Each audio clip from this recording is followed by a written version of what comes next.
இன்றைக்கி என்ன சமையல் பார்த்தீங்கன்னா, பீட்ரூட் குழம்பு தாங்க வச்சோம். பீட்ரூட் சுண்டல் எல்லாம் போட்டு குழம்பு வச்சாங்க. இது ரொம்ப டேஸ்ட்டாக இருந்ததுங்க. இது எங்கள் வீட்டில் எல்லோரும் விரும்பி சாப்பிடுவாங்க. இது யார் யாருக்கு பிடிக்குன்னு எனக்கு தெரியல. ஆனால் ரொம்ப டேஸ்ட்டாக இருக்குங்க. எங்கள் வீட்டில் எல்லாம் விரும்பி சாப்பிடுவாங்க. இப்படி ஒரு டைம் ட்ரை பண்ணி பாருங்கள். உருளைக்கிழங்கு கட் பண்ணி வச்சுருக்கேங்க. ஒரு 2 உருளைக்கிழங்கு கட் பண்ணி வச்சுருக்கேங்க. பீன்ஸ் ஒரு 4, 5 பீன்ஸ் ஆட்ட கட் பண்ணி வச்சுருக்கேன்.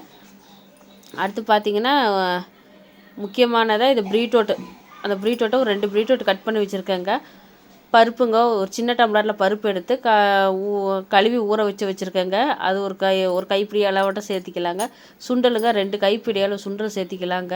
பூண்டு ஒரு 10 பல் பூண்டு, தக்காளி ஒரு 4 தக்காளியாட்ட கட் பண்ணி சேர்த்திக்கிறேங்க.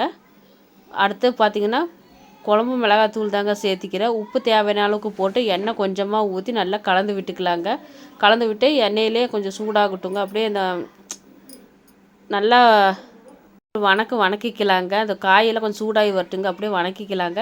அடுத்து நம்ம குழம்பு எவ்வளோ தேவையோ அந்த அளவுக்கு தண்ணி ஊற்றிக்கலாங்க. தண்ணி ஊற்றி ஒரு 3 விசில் விட்டுக்கலாங்க. 3 விசில் வரட்டுங்க. பாருங்க 3 விசில் வந்துருச்சுங்க. அடுத்து தாளிப்பு போட்டுக்கலாங்க. எண்ணெய் ஒரு 2 ஸ்பூன் ஊற்றிக்கிட்டுங்க. கடுகு பூ போட்டுக்கலாங்க. கருவேப்பிலை தழை.